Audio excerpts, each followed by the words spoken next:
Hi everyone, Christoph the Polish Geek, and welcome to another video game review. Actually, one of my childhood video games I really loved, because one of my best childhood memories is how I used to go to an arcade and play various different great arcade games. And I played like Tekken, mostly Tekken 2 and Tekken 3, Metal Slug. Metal Slug games totally deserve also to be discussed here on this channel at some point, as well as some beat 'em ups like Violent Storm, Final Fight, Cadillacs and Dinosaurs, or Dynamite Cop. Yeah, and also I remember how I constantly would ask my dad a lot to just get me more tokens just so I could beat either one of those games. And I did beat few of them quite a few times actually, but the one we'll discuss today is Dungeons & Dragons Shadow over Mystara, because this is actually one of my best memories of playing arcade games. I remember really loving Dungeons & Dragons Shadow over Mystara, and later actually my cousin, who's also named Christoph by the way, had it emulated, and then he also emulated it for me too, and then I started constantly playing this game at home, and for free of course. And now it's actually been released on Steam a few years ago, so why not get it? At least I felt, and got it, and now you have both Shadow over Mystara and Tower of Doom there, and it's called Chronicles of Mystara, although admittedly I actually didn't even know anything about Tower of Doom until I got this compilation. But now let's discuss Dungeons & Dragons Chronicles of Mystara. I mean, we'll mostly talk about Shadow of Mystara since this game is much better, plus that's the one that I spent playing in my childhood in arcades. So, time for some Dungeons & Dragons. Since Dungeons & Dragons Chronicles of Mystara has been released on Steam, you can now play both Tower of Doom and Shadow of the Mystara on your computer every day. In my childhood, I only played Shadow of Mystara. I never know this game actually was a sequel to a Tower of Doom game. I didn't even know before Tower of Doom existed. I learned about it here on Steam, but to be fair, Shadow of Mystara is a better game in every single way. I only beaten like Tower of Doom twice because, as I just said, Shadow of Mystara is just so much better game that it's really just hard to go back and be playing Tower of Doom when you have a much better game right in front of you. So we will mostly focus on Shadow of Mystara.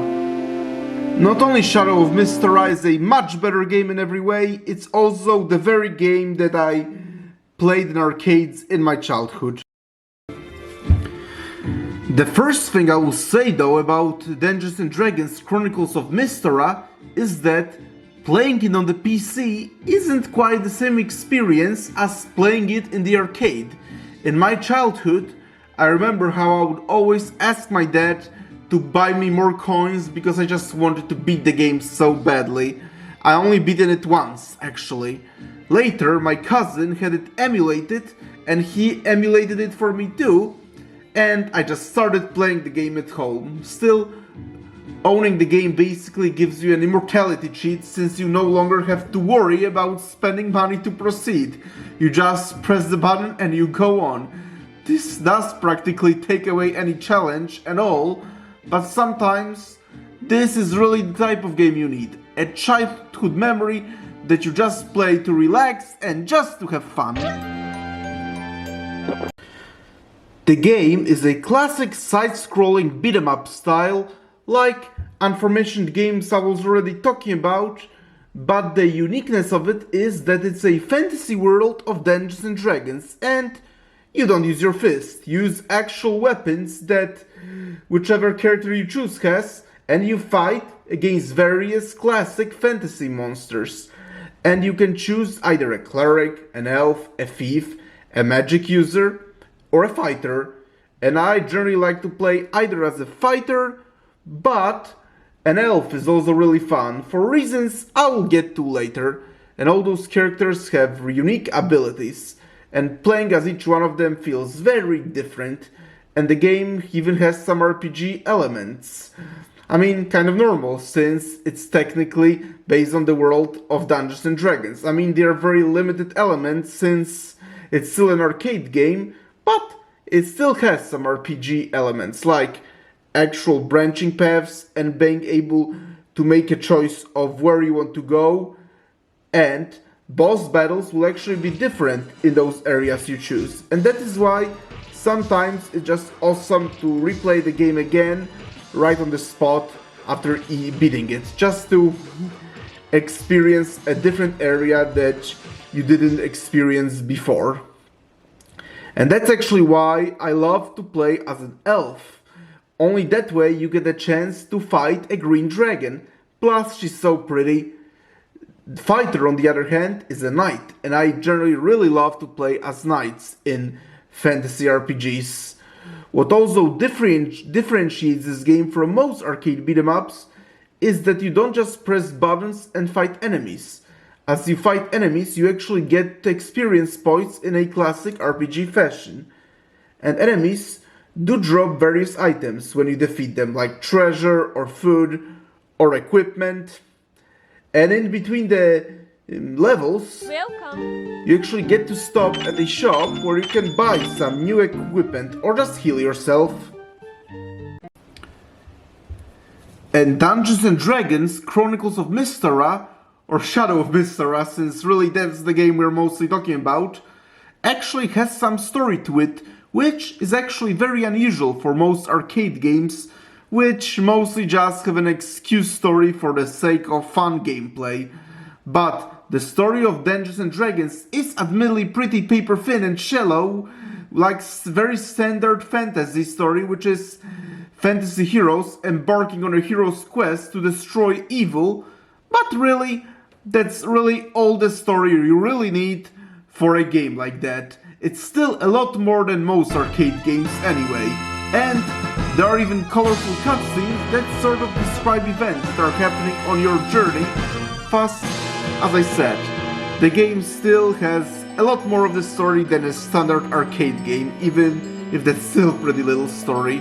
When I was a kid and I played in the arcade, I didn't even realize that you could choose various different branching paths, nor did I pay much attention to the cutscenes and the writing, because for me it was mostly just about killing as many monsters as possible and just proceeding.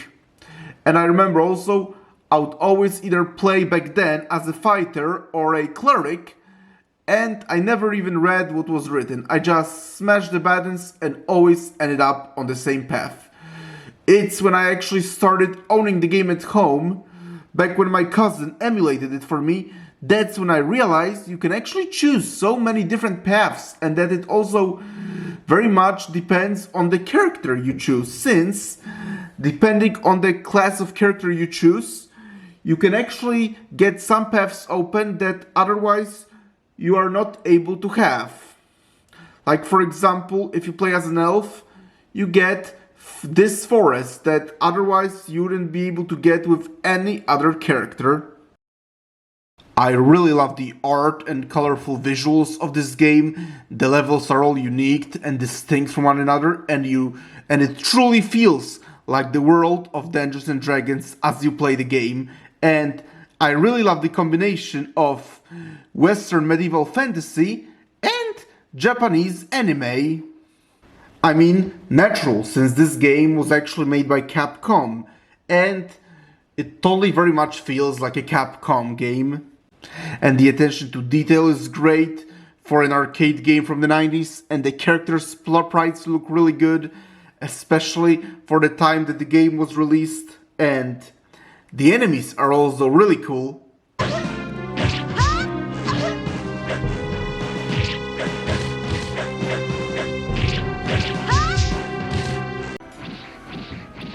Speaking of which, the enemies and bosses in this game are really awesome and diverse.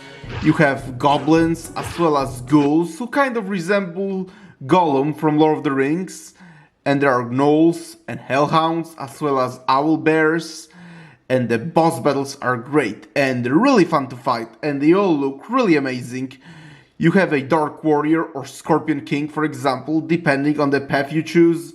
And there is Manticore or Bewildered Beast. Bewildered Beast, one of the most classic Dungeons and Dragons monsters, and you can actually see it in plenty of Dungeons and Dragons media. And also there is another choice later between Flame Salamander and Frost Salamander. I personally prefer Frost Salamander, but it's good to have an option, especially that in my childhood when I was playing it in the arcade, I actually for some reason always encountered Flame Salamander, likely cause I didn't realize you could choose. My favorite boss in the game though is Ezerhorden, who for some reason also in my childhood I would always call King of the Dead. And I really love Ezerhorden because he is pretty challenging and he just looks so awesome. And when he just outright grabs you and eats you, this is a really good animation effect. I think he looks the most awesome of all the monsters and bosses in the whole game. But the other favorite of mine is Black Dragon, and he's technically a bonus boss since you only fight him as a punishment for screwing up, but that's why also I actually deliberately screw up, because I just want to fight the Black Dragon. But as we are talking about the bosses, now we are coming also to my one gripe with the game, although now we are entering the spoiler territory. So although considering this game is not very big on the story anyway, I guess it's not really that particular of a big spoiler anyway. So now we are getting to my one gripe with the game, and that involves a final boss. And the final boss, don't take me wrong, it's a very awesome final boss because it's this gigantic red dragon, Sin, who's actually a sorceress dressed in red throughout the whole game, but then turns into a dragon for the final boss battle. And I actually find it quite underwhelming. I mean, I appreciate the fact that she's very challenging and all, and giant, and looks awesome, but then it's revealed that she intends to summon a demon known only as Fiend. And after she gets defeated, there is just a cutscene of Fiend about to rise up, only to get defeated. And I really wish Fiend was the actual final boss. I think he would be a much better final boss than Dragon Sin, especially that really, in all honesty, Sin is really just a recolored version of this other gigantic bonus boss, Red Dragon, and Fiend would be much more unique. But still, in the grand scheme of things, that's just really a minor gripe. It does really take away from an otherwise really great game that still holds up so well and just gives me a smile on my face as it did back in my childhood. Playing Dungeons and Dragons Shadow of Mystara was really great in childhood in arcades, and it is still really cool now at home for free. Although it is not quite the same experience, it's still a lot of fun. I just really wish we had more of my favorite childhood arcade games were available. Some are, like for example, all the Metal Slug games are, and I own them too, but unfortunately plenty of those favorite arcade games of mine are not available. I wish they were, but I'm glad this Capcom classic at least is. And another extra interesting info, I actually never played Dungeons and Dragons tabletop games, even though I know that's what this world originated as. Like, I really love the world, and I love Baldur's Gate, Delicious in Dungeons anime, as well as this game that I've been talking about, but for some reason, unfortunately, I never got an opportunity to play actual Dungeons and Dragons tabletops. Maybe someday, but thank you guys for checking out this video, and press the like button. Please subscribe to this channel, and I will talk to you later in another video. Talk to you later, bye!